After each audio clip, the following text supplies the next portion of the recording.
Why was Israel not to follow after sorcerers and mediums? This is the question that we seek to answer today as we continue our verse-by-verse study of the Book of Deuteronomy on Walking Through the Bible.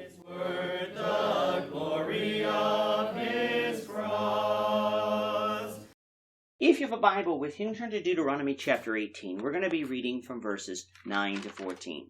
If you don't have a Bible, don't worry. Just follow along with us on the screen. The version that we'll be reading from is the New King James Version. So Deuteronomy 18, beginning at verse 9. When you come into the land which the Lord your God is giving you, you shall not learn to follow the abominations of those nations. There shall not be found among you anyone who makes his son or daughter pass through the fire, or one who practices witchcraft, or a soothsayer, or one who interprets omens, or a sorcerer, or one who conjures spells, or a medium, or a spiritist, or one who calls up the dead. For all who do these things are an abomination to the Lord, and because of these abominations the Lord your God drives them out from before you. You shall be blameless before the Lord your God. For these nations which you will dispossess listened to soothsayers and diviners. But as for you, the Lord your God has not appointed such for you. Moses has been giving a retelling of the law contained in Leviticus and Numbers. He spent a considerable amount of time talking about how Israel was not to go after idols. The reason he did so was not only because Israel had a habit of turning to idolatry, but also because if Israel turned to idols, the rest of the law wouldn't matter, for God would not accept their sacrifice or worship if they also were worshiping idols. From there, Moses turned to worship, especially the place where God would choose to place his name. He told Israel that it was there that they would worship, and not under every tree or on top of every high hill. Moses then warned Israel about following false prophets before turning to the eating of meats and the behavior of judges and kings. In our last lesson, we looked at how God further expanded his provisions for the priests and Levites, showing that God didn't forget his ministers.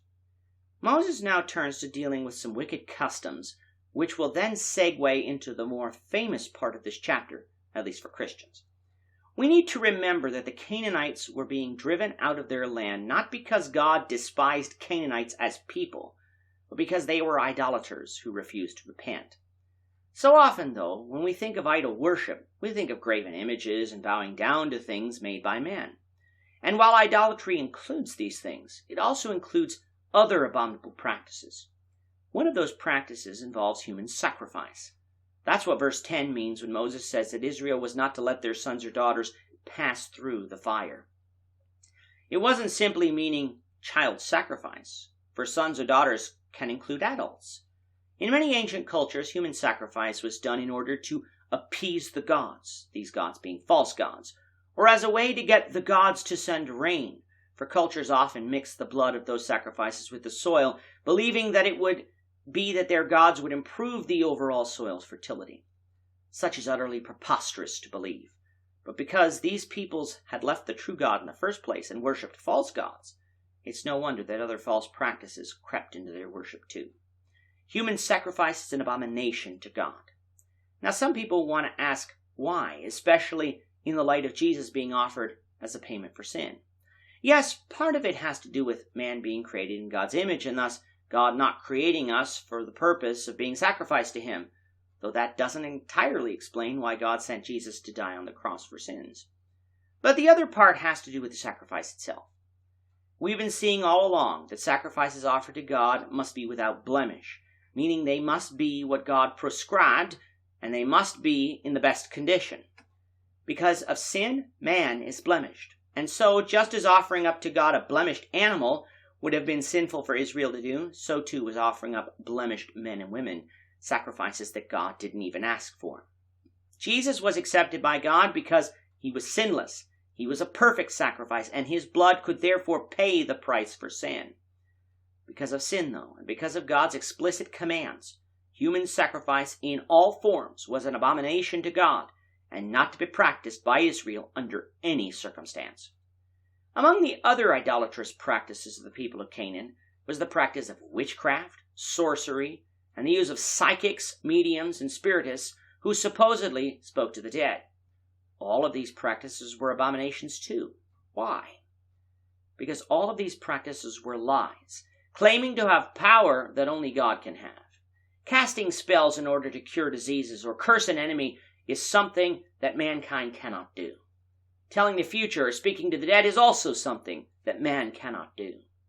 Now sure, there are people who believe that they can do these things, but all these people are frauds and practicing abominations. Israel was not to be involved in such, and neither are Christians today. Now some of what we call magic today is not what God was talking about here. Most of what we call magic is simply illusions, where the magician knows that they're trying to fool your senses, and you know that they're trying to fool your senses, both understanding that they're not doing what they claim to do. Although some of this is harmless fun, it can evolve into out and outright lying, so Christians must even beware of this. No, what God is talking about here is people claiming to do things they cannot do, and the person who consults them believing the person can actually do what they're claiming to do. My palms cannot tell the future, and neither can the stars. Nobody can speak to the dead, for God only can raise the dead. Being involved in such, whether it is as someone who practices it or someone who consults it, is sinful and needs to be turned from. When it came to Israel and to us, God has called us to be blameless before Him and rely on Him completely. For Israel, though, instead of mediums and soothsayers, who were they to look to in the future? We'll discuss that, the Lord willing, in the next lesson. With that, our time is up for today. The Lord willing, we hope you'll join us for tomorrow's discussion of Deuteronomy chapter 18, verses 15 to 22, as we continue our walk through the Bible, one verse at a time. Thank you for watching today's episode. We hope that you found it edifying and ask that you not only subscribe to our channel and podcast, but that you like and share this episode among your friends, so that the saving gospel of Jesus Christ can go out to the whole world.